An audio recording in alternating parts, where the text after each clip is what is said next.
Hey everyone. Oh, here we go. Perfect. Hey everyone, I'm Mia Swanberg, Instagram Live, as well as those of you joining us on our webinar. I'm here with Dr. Sharma from Create Fertility Center, and we are going to answer your questions. And we have feedback, so I'm going to answer your questions.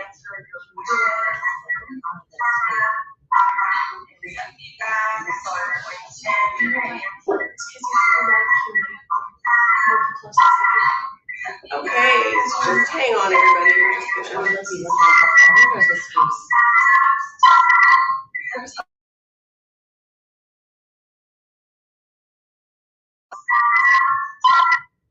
There we are. Perfect. Okay. My question is, should we be looking at the phone or there? Because I don't want on the webinar where we're not looking at the right spot. We can go closer like this. Let's go closer. Okay. I'm not going to. Hi, everybody. Sorry about that technical difficulty. My name is Leah Swanberg. I am the founder of Egg Helpers, and so glad to be meeting with Dr. Sharma today. Thank you for your understanding with our technical issues as they came up. We are now ready to go live. We're just going to give people a few more moments to join us. Here we are. Amazing. Okay.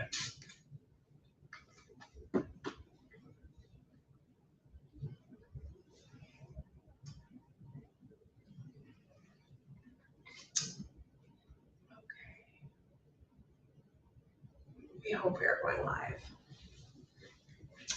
Well, people are joining. Thank you all for joining. We're just going to give people another moment to join. I'm going to get as close to Dr. Sharma as I can and have her get as close to me as possible. Do we want both to be in that window? I would love to both be in that window. As opposed to this window. So we're not We're going to be both windows. Hang on. Yeah, I think that would work. I'm going to move this to a different way. So I apologize, everyone. Thank you so much for your patience. Excellent, excellent. So my name is Leah Swanberg. I'm over here, Leah. Oh, let's just get over. Let me get closer, and then we're here as well. Okay, yeah. Okay, so thank you for joining us. We have had so many questions lately on Instagram, on Facebook, about the safety of donating our eggs. I've been a donor myself several times. Dr. Sharma is a fertility specialist, and I will let her introduce herself and her practice, and then we will begin with all of the questions that we have. So nice to meet everyone. I think this is a great topic and one we don't talk about enough. We talk to the independent parents, we talk about the process of egg donation, but we don't really speak to egg donors and what they're going through. And I think that this is great that you're having this event tonight to talk about this. So I'm Prathi Sharma. I'm a fertility doctor of 14 plus years. I have been working at Create here for 14 years. We are a large center for third-party reproduction, egg donor, and surrogacy. And so I've seen many egg donors through the process. And so we understand what it's like, what the side effects are, what the stimulation looks like, and how we can make this palatable and easy for our egg donors so they want to keep coming back. We're so grateful that they donate and help our patients, and so we want to make it a pleasant experience. I'm originally from New York, and now I consider myself Canadian after being here for 14 years, and I am very excited to have this session, and I'm always happy to work with CFC and Egg Helpers, so thank you for including me. No, absolutely. So I guess my first question before we get into the questions from the donors is, for those who are listening and curious about egg donation and wondering just about the process, if you could maybe just share who utilizes, and it's really important here for me that we use language. You know, it used to be who uses an egg donor. Well, we don't use anyone, it's a person, and we really value them. And, you know, for us, you know, more than 80% of our egg donors meet and know the recipients, and we love that about our program. We're really proud of that. But who needs a donor? Why would someone need a donor? Well, I always say we've come to such a great spot in reproductive medicine where we can help so many people. And so things like egg donation never really existed before the 60s. So when we talk about egg donation, primarily the top reasons why patients would use an egg donor is, one, advanced reproductive age. So we know that the age at which women are having children has been steadily increasing, and Many women are meeting their partners later on in life, sometimes over the age of 40, even over the age of 45, and we know that the natural aging process takes over. And so a woman's egg reserve, or how many eggs she has in her quality of eggs, declines with age. And so as a woman gets towards menopause, her egg reserve is lower and her eggs might not be able to function to produce a viable, healthy pregnancy. So those clients are in need of younger, healthier eggs. And we're very fortunate that we have this process of egg donation where you can actually use a younger donor's eggs, who donates her eggs, and put them into an older woman's uterus to carry the pregnancy. So that's one example.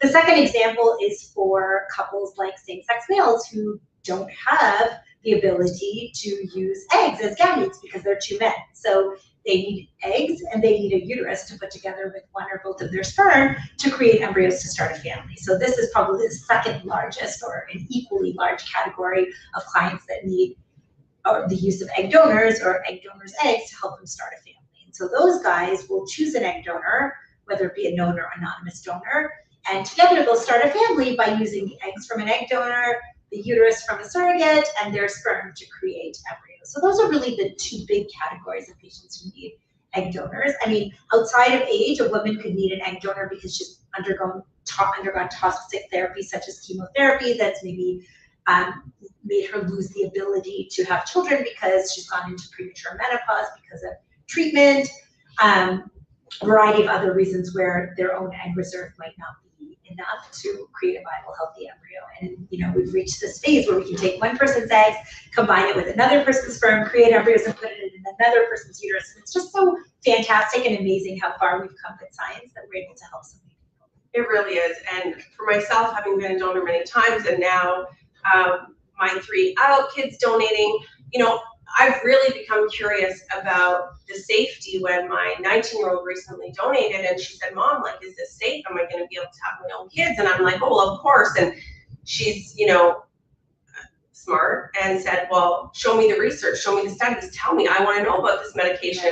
She is the first person in my family, my other 2 daughters have donated, who wanted to read the leaflet from the medication and was really curious. And so, it really got me thinking, my goal with Egg Helpers is to empower and educate people participating, whether that's intended parents, and especially the donors who are helping them. And so let's get going with the questions. We're going to bring them up here in a moment.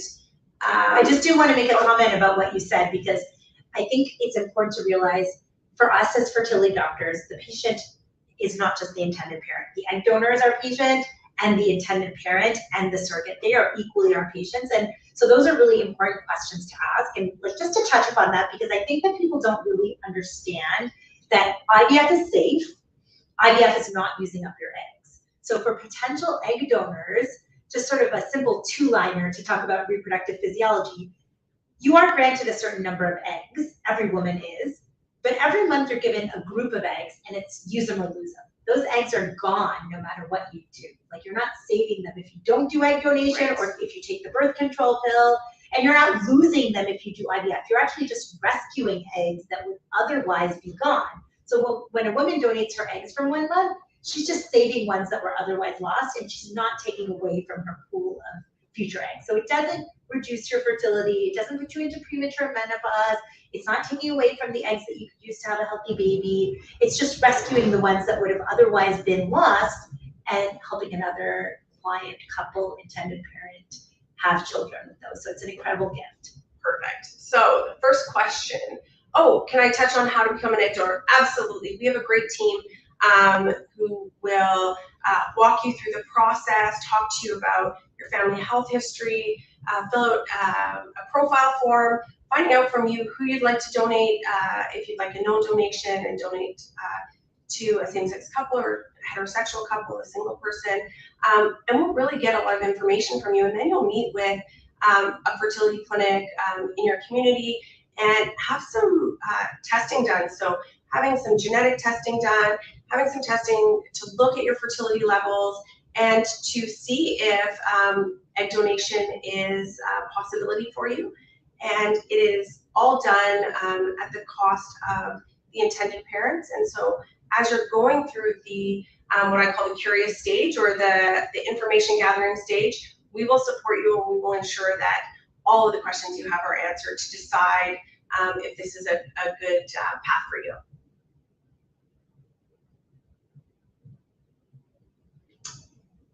Next question. Okay, will donating my eggs affect my period? If so, for how long? I think I can take that one. Perfect. So, as I alluded to before, basically what you're doing during egg donation is stimulating multiple eggs to grow in one menstrual cycle. So in a normal menstrual cycle, which is approximately 1 month, one egg grows, ovulates, and then if you don't get pregnant, you shed that lining. So what we're doing with the advent of fertility drugs is we're accessing the other egg. So instead of ovulating 1 egg per month, you're going to ovulate 10 or 12 or 15 or probably 20 to 25, which is essentially around what number we really want. And so you'll ovulate multiple eggs and you'll still get a period 2 weeks later. Now, mind you, because you are taking fertility drugs, that particular cycle might be a little bit off. It might be a little bit longer, it might be a little bit shorter, but once you've done the donation, your next cycle should go back to normal. There are side effects because you're ovulating multiple eggs, you feel a little bloated, you can feel some hormonal side effects, and so traditionally we say take a month off before you donate again, and we tell that to all our patients, not just our egg donors. But in general, your periods should remain relatively the same. And we tell egg donors who are on the birth control pill, you can do your donation, get your period 8 to 14 days later, and you can go back on the pill as per usual. Excellent, thank you.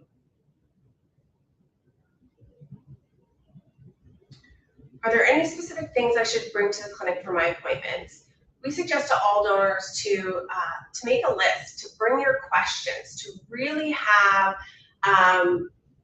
a list of things that you want to know about your own health, about how the IVF cycle is going as you're preparing for the process as well. Any medication that you're using, so the clinic can adjust it, show you how to use it. That teaching piece is really, really important.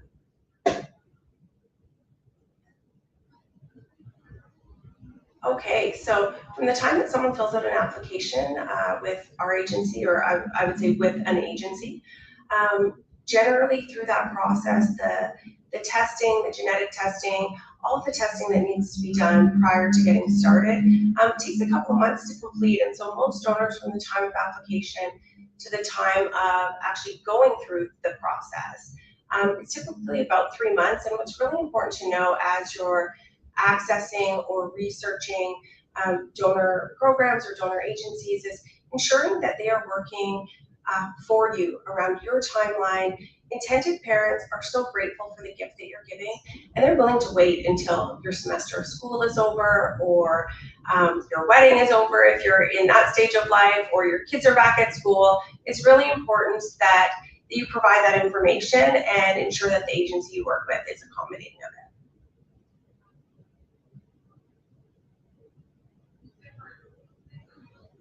This question is asked all of the time, and Dr. Sharma, I know our guests can see it, so I'm not going to read it, but yeah, you could talk about that. It's really great. So again, doing IVF will not affect your fertility if all goes well, or your ability to have kids. And I think there's a lot in the media suggesting that fertility drugs aren't safe or they put you into menopause. And so I try to be a myth buster in that sense as a fertility doctor, because we're all, we all succumb to the media. We're all on Instagram. We're all looking at what celebrities do. And I think you have to be very careful. So I think IVF, if done properly in a reputable clinic, without complications. And I add that to say that any procedure can have complications. When you do an egg donor cycle and you stimulate and you do IVF, there is an egg retrieval. It is a process where we go in, we extract eggs by putting a needle into the ovary while you're asleep to get the eggs out to give to the lab. Any procedure that you do has risks of bleeding, infection, or damage to any structures nearby. It is less than 1% risk with an egg retrieval, but yes, of course, those are potential complications. And certainly if any of that happens to you, there is maybe somewhat of a risk of future effect on fertility. But I can tell you, I've done thousands of egg retrievals, and it is truly less than 1% risk, and the ability to affect your fertility is almost 0%. So as I said before, we are not taking away from your pool of eggs. We are just taking the eggs that would have been otherwise lost in that menstrual cycle and rescuing them to utilize for your intended parent. So your fertility or your egg reserve or your ability to have a healthy child because those young eggs were taken away, that does not exist. That is not possible. You'll just have another group of eggs that crops up in the next month. So your ability to have kids in the absence of complications should not be affected at all. How long after donating should I wait to conceive? That's actually a great question because most women who are doing egg donation are very fertile. That's what we want for our egg donors. So I always say be careful during the egg donation cycle. So because you're creating multiple eggs and, of course we're going in and taking out the majority of the eggs, that's not to say a couple of eggs are going to be left over in the ovary after your egg retrieval. And if you have unprotected intercourse that cycle, you could get pregnant and you could have multiples. So we always say do not have unprotected intercourse around the time of the egg retrieval and within that cycle because of those risks.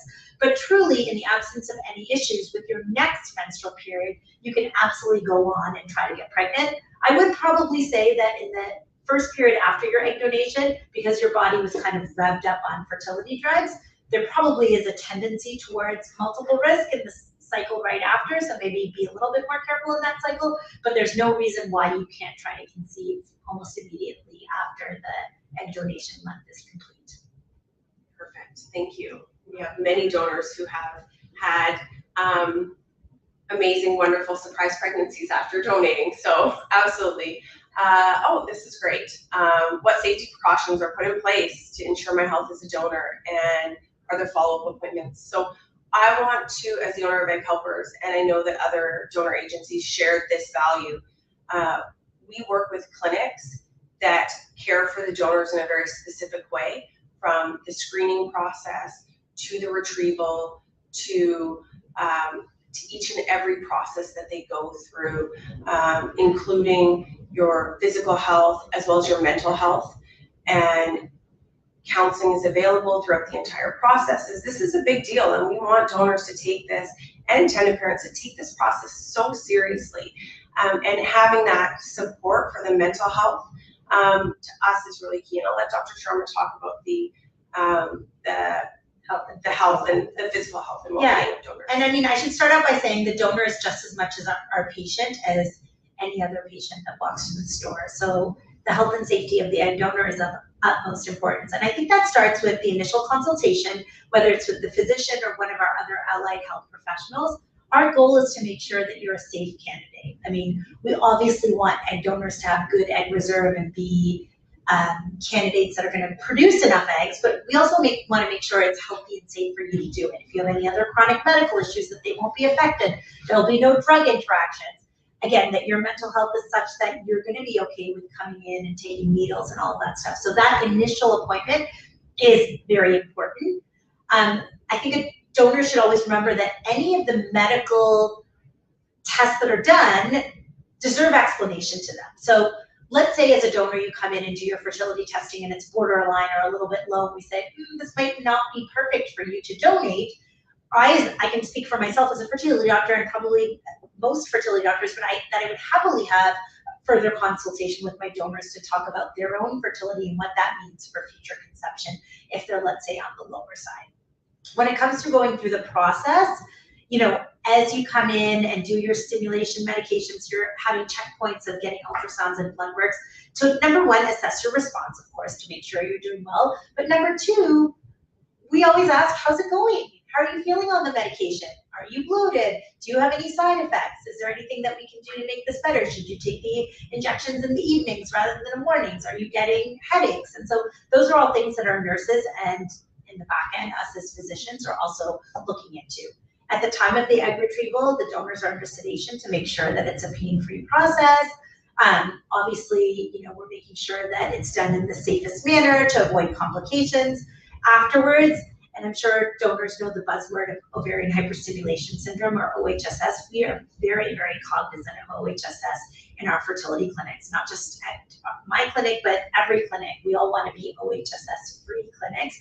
And so our protocols are designed to, yes, access a good number of eggs, but also allow for the fact that our donors do not experience OHSS, that they're on the proper medication protocol, the diet protocol after their egg retrieval to make sure their risk of OHSS is lower. We use specific stimulation protocols, specific trigger medications to avoid OHSS, and every donor is seen afterwards and checked in with to make sure that their symptoms are appropriate for after an egg retrieval and that there is no risk of OHSS, infection, bleeding, or anything like that. And God forbid there is something to suggest something's going on, we are here for follow-up to manage those situations as safely as possible and make sure you get through it appropriately. So, from before the retrieval, from the consultation and the counseling with regards to whether this is right for you, through the IVF cycle, there are many touch points to make sure that the situation is going smoothly, and then after the egg retrieval to make sure that the follow-up is in place. I think that's standard operating procedure for the clinics that are doing IVF on egg donor patients. Absolutely, absolutely, thank you. Okay, this is a great question. Do genetic disorders bar you from donating eggs? And Dr. Sharma is going to talk about this from a medical perspective. I'm going to talk about this just for a brief moment. I did my first egg donation nearly 20 years ago, and there was no genetic testing done. You just were like, they were so grateful to have you donate, and so it didn't matter. You just became a donor and gave your eggs. And it's fascinating to me now that there is genetic testing done. And Dr. Sharma, if you could talk about what that testing is, and what it looks for, and then what would bar someone from being a donor. Well, you kind of hit the nail on the head. We are in this age where genetics is huge. And so I think many people just go get 23andMe just for the heck of it, right? Yeah. So lots of times patients come to me with a diagnosis of they're carrying some genetic situation. And so the question is, it's up to us as physicians to sort of decipher that and say, okay, what are the risks that this can pass along to a child for the intended parents? And what are the risks for you? And every genetic disorder is different. And there's so many of them, and we're fortunate to have great genetics counselors that can talk to patients about this. So that's the first thing. Yes, certain genetic disorders can be an issue when it comes to donating, and those particularly center around some of the blood clotting disorders because they predispose you to a risk of blood clotting, and hormones and hormonal stimulation can increase the risk of blood clotting. So that's a small subset of genetic disorders. But other genetic disorders, it depends on what their inheritance pattern is. So if you are a potential egg donor and you have an autosomal dominant disorder, so a dominant trait is one that's going to automatically be passed on and most likely expressed in the child. So for example, like Duchenne's muscular dystrophy or something that's an autosomal dominant disease, that could be an issue because that is going to pass along to the child, and for intended parents, obviously they don't want that risk. There are other genetic disorders that are recessive disorders. So these are in the background, and you need 2 copies of the gene to be able to pass it along. And so many egg donors are pre-screened or have had a screening, or their intended parents ask for this screening because they want to make sure they search for all these genetic things, and you, as a potential egg donor, might be a carrier for a recessive disorder. That does not preclude you from being an egg donor. We just need to make sure that the sperm source, so whether that be a same-sex male, donor sperm, or a heterocouple's male partner, we have to make sure that that person is tested and that they don't have the same gene, so that when it matches up, the child has a 25% risk of carrying the disorder. So again, to sort of simplify this, it really depends on what the genetic disorder is, what the clinical outcome of that genetic disorder can mean, either to a potential child or the egg donor, and how it's inherited, and other testing that can be done to see if that can be an issue for the child. So again, I wouldn't say if you have a genetic condition, say there's no way I can do this. I think you just have to get the right information, speak to a fertility doctor, probably speak to a genetics counselor as well. Absolutely. And so as you're filling out your profile, you would list if there is a genetic condition that runs in your family. All those questions will be asked, and we ask donors to just lay it all out. We want to work with you. We want to make it work, and we want to ensure that you have all the information around your health, and that includes this genetics information and having a consultation should there be something come up with a genetic specialist, which is amazing that that's available here at Create and the clinics that we work with. I should also mention that in addition to these carrier screens and things like that, certain ethnicities predispose you to potentially carrying a genetic disorder. And so if you're Mediterranean or African American or South Asian like myself, we have a predilection for carrying sickle cell or thalassemia. And so these are standard things that we test for. It's important for you to know as an egg donor for your future, but it's also important for the intended parents to make sure that doesn't potentially pass along. And it's just part of our due diligence. Excellent. Yes, do you want me to take that one? Please. Okay, so the medical process for an egg donor involves a consultation with the doctor where, just like any other medical consultation you would have with a physician, we go through your history. We particularly focus on the gynecologic history and any medical issues and surgeries because that will pertain to your becoming an egg donor. So we're interested in your age, whether you've been pregnant before, how your menstrual cyclicity is, if there's any gynecologic issues like pain, ovarian cysts, fibroids, because that can interfere with your production of eggs and access to the ovaries. Any chronic medical issues that could affect being stimulated, or surgical procedures, particularly in the belly, that can affect the egg donation process. We always take a mental health history. We want to find out about your social history, any toxic habits, weight, height, and a physical exam. So those are things that are going to be important in the consultation and the physical exam process. The medical screening that egg donors undergo includes genetic profiling, as we talked about, to make sure you don't carry any inherited disorders that could pass on to a child. Blood testing for your ovarian reserve, so how many eggs you have and how healthy they are. The major two tests for that are the egg count on ultrasound, so you will have a pelvic vaginal ultrasound to look at the ovaries, tubes, and uterus. The antral follicle count, which is the egg count, and AMH, or anti-Mullerian hormone level, that looks at your fertility, as well as basic blood tests for reproductive hormones, including the thyroid, a hormone called the prolactin, and STD testing, which is a requirement per Health Canada, just to make sure that obviously there's nothing there. We also do a urine toxicology screen to make sure that our donors are not using any illicit substances that can obviously affect the donation and are also just not good for them when paired with fertility drugs and anesthesia. And then in terms of once you've been cleared medically and it's time to go on with the egg donation process, the process involves 2 weeks of your life, essentially. It starts on the second or third day of your menstrual period. Many egg donors will be put on the birth control pill just to regulate their cycles or get them to get their period at a certain time that's convenient for them or convenient for the recipients who are going to be coming in and giving sperm. On day 2 or 3, you start medical treatment with injectable medication. Those are hormones, FSH and LH typically. Those hormones are injected into the tummy daily for about 10 to 12 days. The days that you're at the clinic, usually the nurses help inject you. The days you're not here, donors are very capable of doing those injections on their own.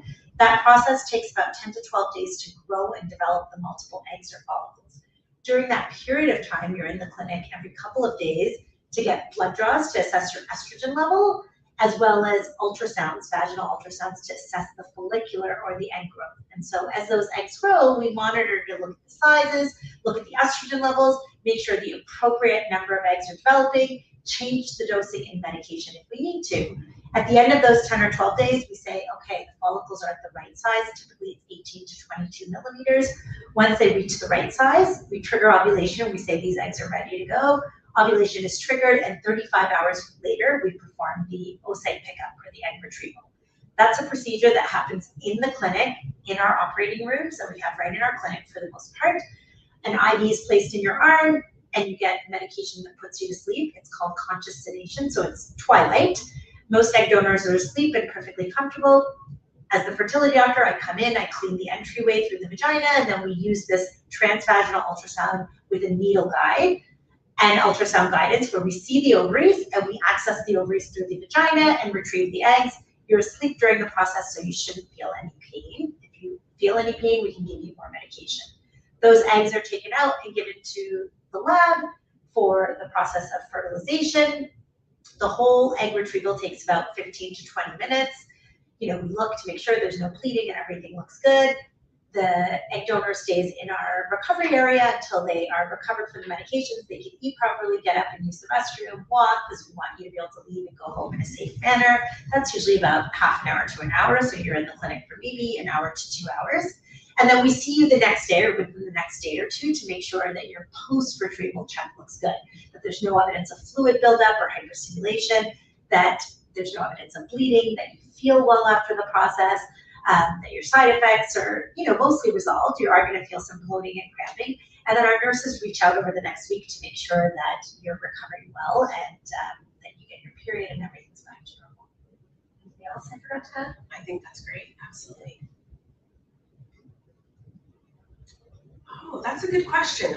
Great question. I would love for you to answer Yeah, that. so every clinic has its policy. I mean, for the most part, we haven't quite gotten to full oral medication for IVF, but there have been some interesting and very cool developments in IVF, and I like some of these things have been incorporated into our clinics, and some of them are sort of just on the up and up. So there's really a couple of medications that are important.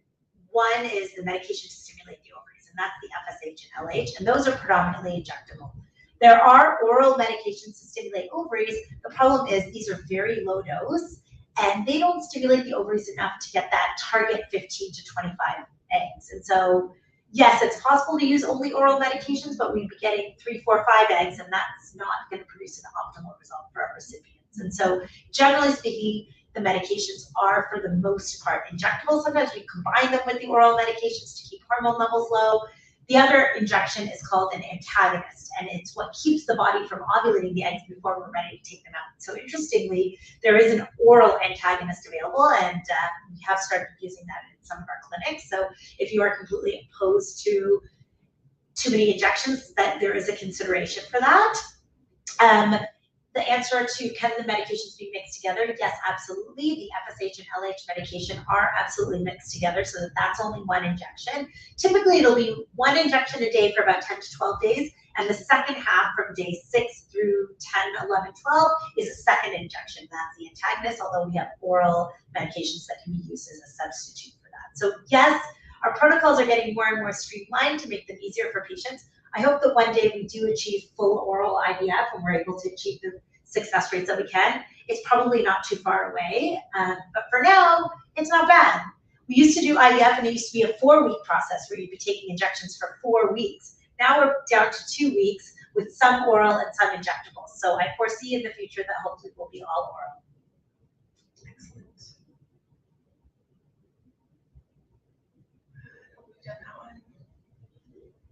Do we have any other questions? Why does history of drug abuse exclude participants? Is there a way to become an egg donor if you've had a history of drug abuse in the past, for example, cannabis? We have found in recent years with the legalization of cannabis that there's this question mark around cannabis use and IVF as there is around nicotine, and so we look at cannabis in a very similar way as an agency to nicotine, knowing that it's not safe to smoke during hormonal treatment is our understanding. And the doctor, when they prescribe you the birth control, they always say you shouldn't be smoking, you're taking the birth control pill, and we've used that as our guide, but I'd love the sort of medical. Yeah, I mean, listen, as a fertility doctor, I'm never going to be able to say it's okay to smoke, or it's okay to use marijuana, or it's okay to drink alcohol to an extreme. But I'm a believer in anything in moderation. I think that marijuana and alcohol are in a little different category than smoking. Okay. We know that smoking has an effect on egg quality, and chronic smoking puts women into premature menopause. So just as a counseling point, I think smoking has an effect on egg quality. I would tell any patient, including an egg donor, that it's not good for you. Really? Okay. That being said, we all know that there's degrees of smoking, there's degrees of drinking, there's degrees of marijuana. Like, people say I only smoke when I have a drink, and it's really occasional, right? Is that going to ban you from being an egg donor? No, not necessarily. But certainly if you are a chronic smoker, it's probably going to be reflected in your ovarian reserve, and I agree with you, you shouldn't smoke while you're doing the stimulation. Mind you, a lot of trust is in this process, right? Because we're not doing urine toxicology screens every day on the egg donor. If it shows up that you use nicotine, we will say, retest in 3 to 4 weeks, and hopefully you're smoke-free for a good period of time. If everything else looks good, it's not unreasonable to consider being an egg donor. But every situation's different. I agree with you, marijuana is tricky, it is legal, right? You can't say, you can't be an egg donor if you use marijuana. There are some effects on fertility with chronic marijuana use, so I think I agree with you in terms of marijuana, saying absolutely lay off during the stimulation process, but I don't think we can say downright, like, you can't ever use it. Now, you notice the question saying, why does a history of drug abuse exclude participants? I mean, there's so many drugs out there, right?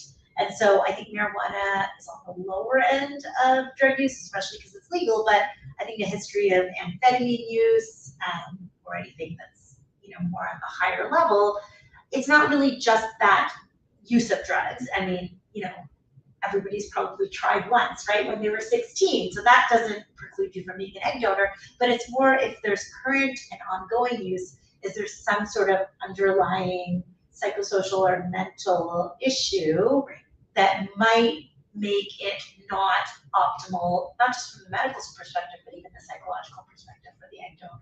And I look at it that way as well. When we look at the donor process, it's honestly a wonderful process. I've been a donor. My kids have been donors. I believe so deeply in helping people become parents.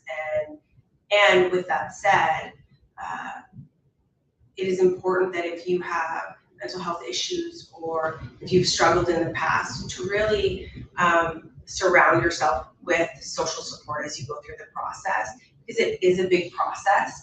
Hormonal medications, create a hormonal effect within our body, and so just to be safe and ensure that you have support around you so that you may not fall back into habits of drinking during your donor process, which is maybe a coping mechanism that you picked up during COVID, like many of us did, or cannabis use or smoking or whatever that is for you. And so when we're doing your intake and when we're having those conversations around, who's going to take you to your egg retrieval? Who's going to pick you up? How can we support you so that those supports become your supports rather than maybe falling back into some habits that maybe weren't the best for you?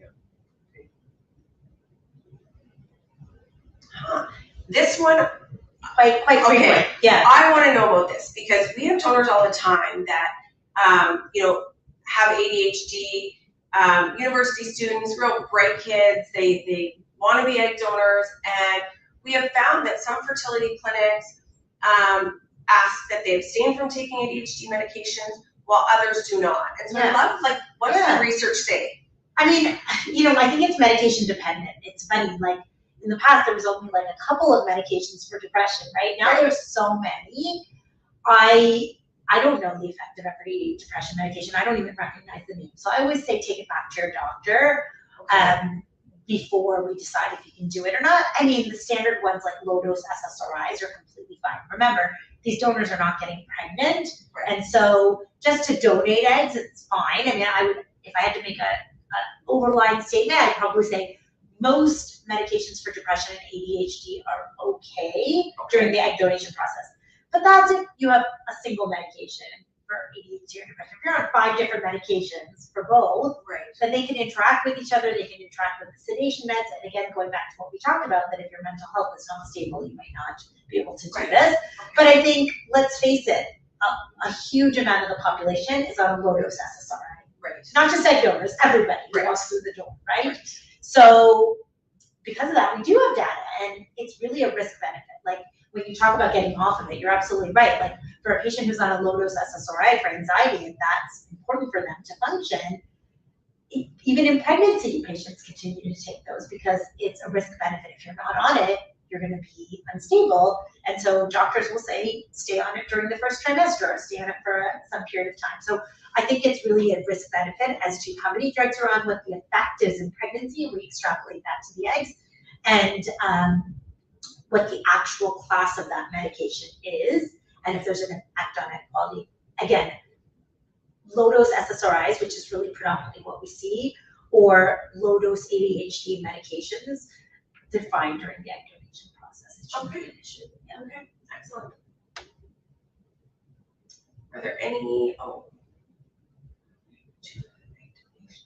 absolutely. We'd love to connect with you. You can go to egghelpers.com. You can send an email back to the email in which you received the information for registration. We would absolutely love to connect with you and answer any questions that you may have around the donor process.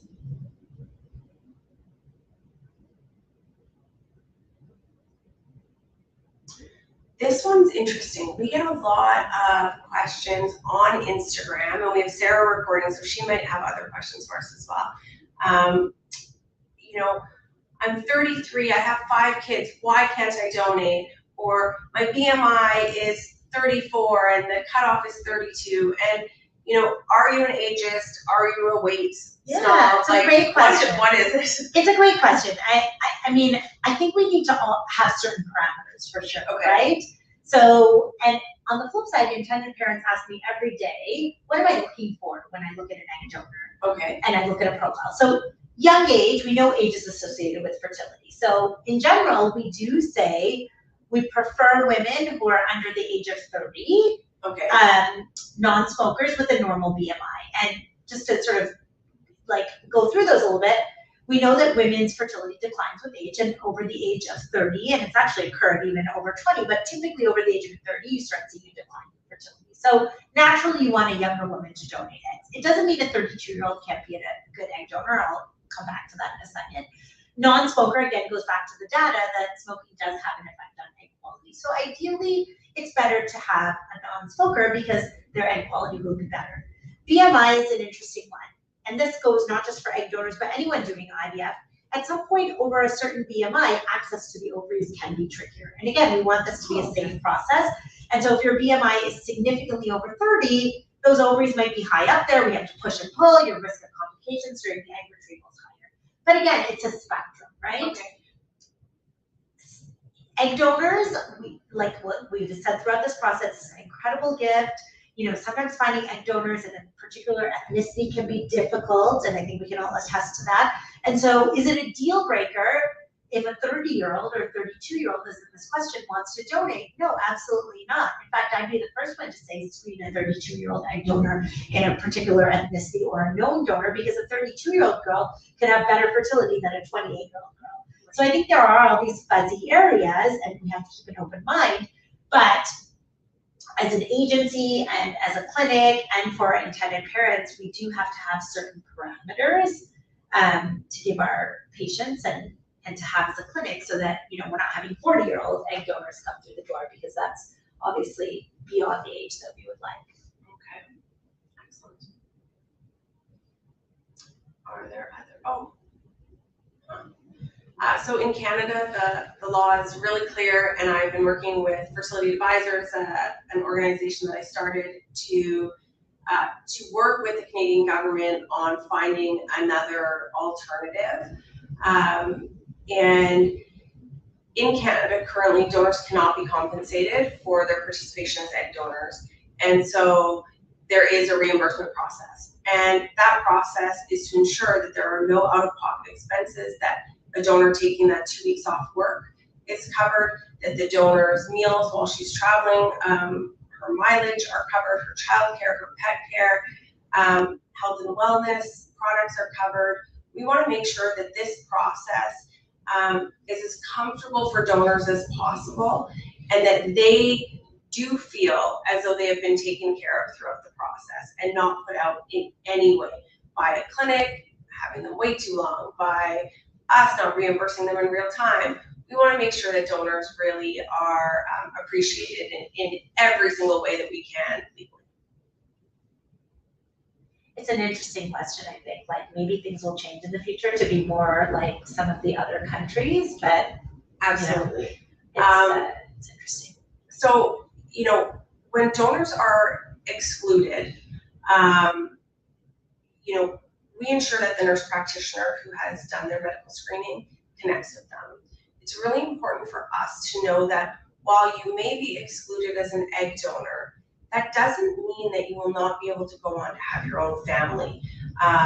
What it means is that through the donor process, there is something that is really being looked at, which is, can we garner or can we collect enough eggs for a recipient who often may have a fertility issue, have a good enough shot at conceiving. And so we have had many donors that we've kept in touch with who have been excluded from becoming a donor, and have then discontinued smoking, had their IUD taken out, for example, or stopped being on the birth control that they've been on for 12 years, and come back and have participated. And some haven't been able to participate, but they've had the information. And I think information is a couple of things. It's, empowering, and it will allow you to make decisions around when you are going to build your family, if building your family is in the plans. And so we are so grateful to clinics who provide that follow-up and who often will refer a donor to a fertility clinic for, to themselves even. They'll work with the donor to go ahead and conceive herself if that is an issue. So I don't think anyone ever needs to worry. I think people need to get information, education, empower themselves so that they can make the best choices going forward. There are so many options available for those wanting to build their families. I think we should also, though, be careful because, let's take AMH or egg reserve. I think, donors come in and people, I shouldn't even say egg donors, all women get very attached to that AMH number. So, and when we talk about science and data, your AMH level, if you're not an infertile person, does not correlate with your ability to get pregnant. Right? And research has actually shown that your natural conception rate is not associated with your AMH in the non-infertile population. So for example, if a 25-year-old egg donor comes in and has a low AMH and they're excluded from the program, and as you said, you're correct, because we need to have certain parameters of how many eggs we can get for the recipient. Right. I think that women feel like, oh my God, is my fertility low? But I've had tons of patients with low AMHs that conceive naturally, because it doesn't really mean anything if you're not infertile. So I would say for those donors who maybe are concerned about that low AMH, absolutely you can use that as a guide to consider when you'll get pregnant, consider fertility preservation, egg freezing, all of those things, which we all offer as fertility doctors. And I'm actually a proponent of getting your AMH checked early because I think there is some meaning to that number. But I wouldn't ever think that just your AMH defines you and it means you're not going to have a baby. Excellent.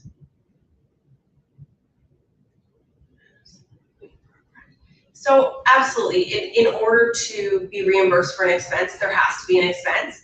And so we work with our donors to ensure that, if it's a plane ticket, we're purchasing the ticket. If it's a hotel, we're booking the hotel, and then we have the receipt in real time. But if you have an out-of-pocket expense, we're going to work with you to ensure that you receive the money the day that you had the expenditure. Absolutely.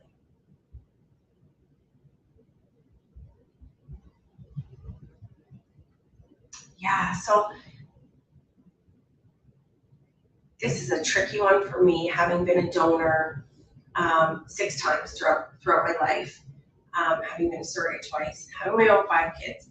And I often wonder, and I'm curious almost, because there is this sort of camp that talks a lot about the safety of egg donation, around over-donating, and why the American Society of Reproductive Medicine says donating 6 times is sort of the number.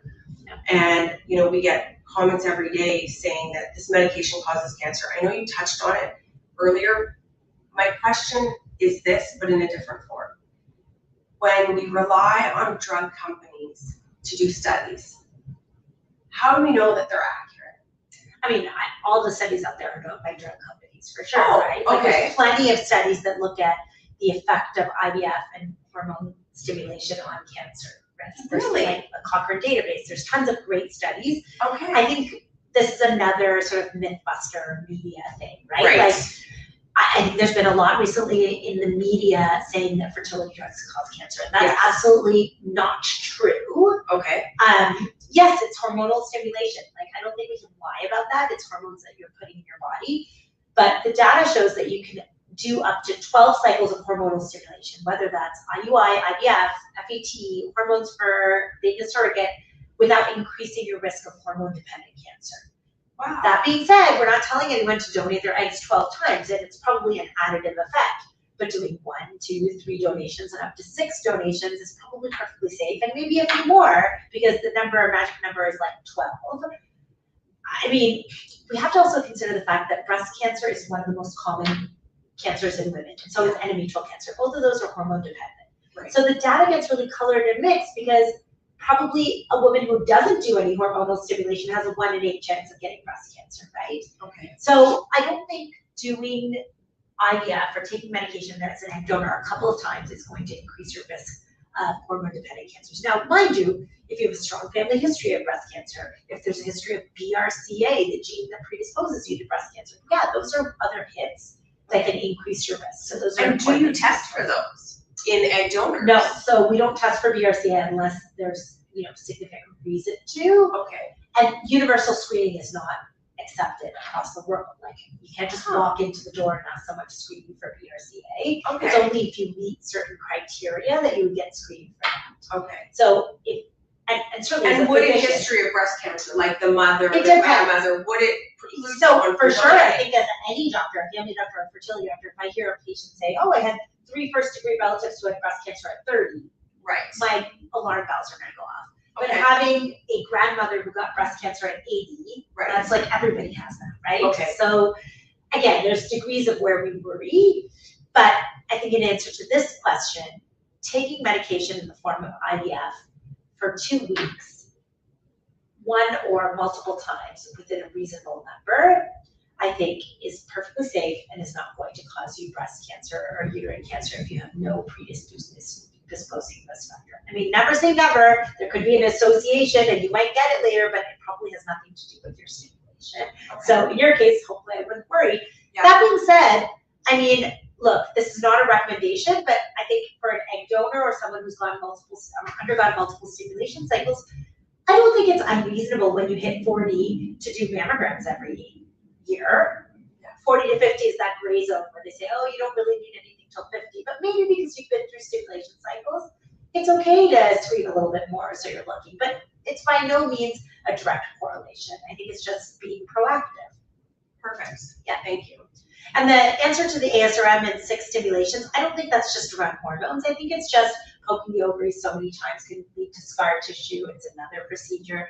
So 6 to me, personally, I think I agree with the ASRM guidelines. I think 6 is a very useful number. I'm not saying more than 6 is not possible or it's going to harm you. It's 6 is very reasonable, I think. And I think most of our donors do stay within that. Yes, absolutely. Oh, what can go wrong and how often can it go wrong? Yeah, we touched upon this a little bit. When we talk about complications with regards to an ovarian stimulation cycle for IVF and egg donation, the things that can go wrong are problems with the egg retrieval. So that's bleeding, infection, or damage to structures nearby, like injury to the bowel, bladder, or kidney, or ureters, anything in that vicinity. Again, less than 1% of the time that happens. Ovarian torsion, which is twisting of the ovaries, which I've seen a couple of times, thankfully, in my lifetime, is a surgical emergency, and it can happen as those ovaries stimulate, they flip on themselves. And so it's not common, but if an egg donor or anyone undergoing IVF has severe pain during the egg donation process, or even after the egg retrieval before their ovaries shrink back down to size, it's important that you're cognizant of that, and then you go to the emergency room, because if that ovary is twisted, it needs to be untwisted. Again, fortunately, less than 1% of the time.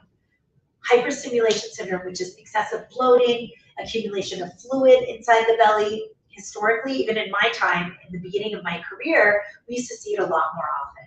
And patients would be potentially sick and even admitted to the hospital. Fortunately, and I think due to advances in reproductive medicine and our refining of protocols, most of our clinics are OHSS free. It's not completely OHSS free. Maybe we see a case here and there, but thankfully it's typically mild, managed in the clinic, and again, under 1% of cases. Is it curable? Yes. Thankfully, most complications of IVF and egg retrieval, if identified early, are very curable and amenable to treatment.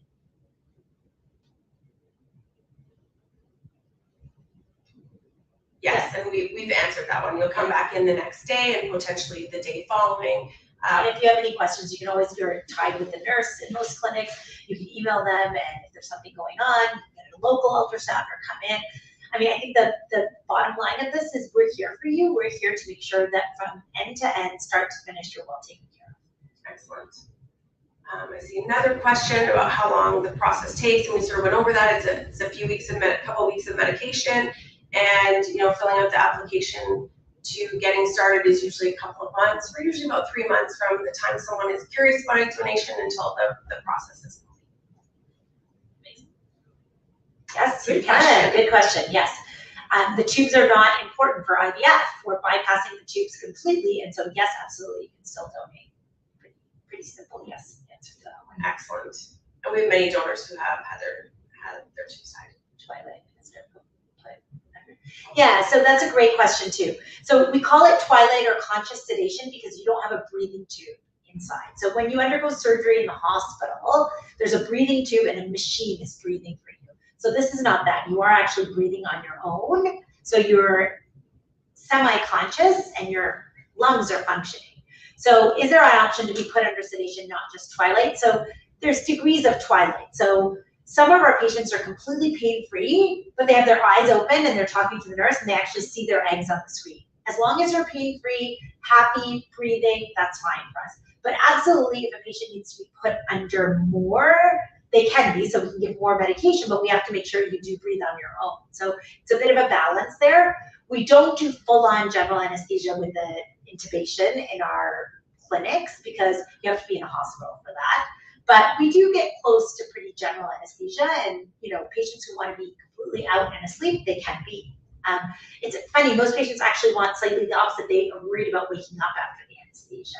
And so, I think there's two things. Patients worry about pain during the procedure, and so we're very generous with medication, obviously taking care that the patients are able to breathe on their own, and patients worry about not waking up. So I think we're lucky in most clinics, we do like 10, 15 retrievals a day, so we're pretty good at the anesthesia, and so we achieve that sweet spot most of the time. And I think as well, having been in, I want to say hundreds of retrievals of donors that I've worked with, it's really important that you're able to advocate for yourself around pain management, around maybe any anxieties that are coming up for you as you're going through this process.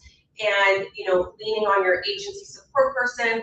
At Egg Helpers at our agency, it happens to be my daughter, Christina, who has been a donor herself, as almost all of our staff at Egg Helpers have donated as well. And it's really important, this process is so personal, and we want to ensure that a personalized approach is taken. And so sometimes it is sharing with the nurse or the physician that you're anxious about the retrieval process, and they're able to ensure that when you come in that you're cared for in a really specific way to help some of that anxiety subside as you go through this process that has there is no greater gift than life, and your gift as a donor really will not only create parents, but it will create grandparents and aunts and uncles and siblings in some cases. And I know for myself, having donated, it has changed who I am as a person, and being able to share with my children my experience of donating. And my 6 and 8-year-old, we talk about it, and it's really funny the way they sort of see egg donation. And so if you are a mom and you're considering egg donation, please reach out to us. We would love to share with you how sharing this with your children is such a gift. And they already think you're amazing as their mom. This really will showcase selfless giving, and that gift that we give our children of our example is just really beautiful. So I would love to thank Dr. Sharma for her participation, and please, any questions, please reach out to us, and you can find Dr. Sharma on Instagram at Dr. Prati A. Sharma. There you are, and we will send out a recorded version of this because we're almost at an hour. There's a lot of information, as well as how you can find Dr. Sharma on Instagram and follow her for, I would say out of all the doctors I work with, she posts the most research-based information and studies. And so if you're curious about the medical side of it, definitely follow her for all of that. So thank you so much for joining us, and thank you for being here. This was fantastic. Excellent. Thanks so much.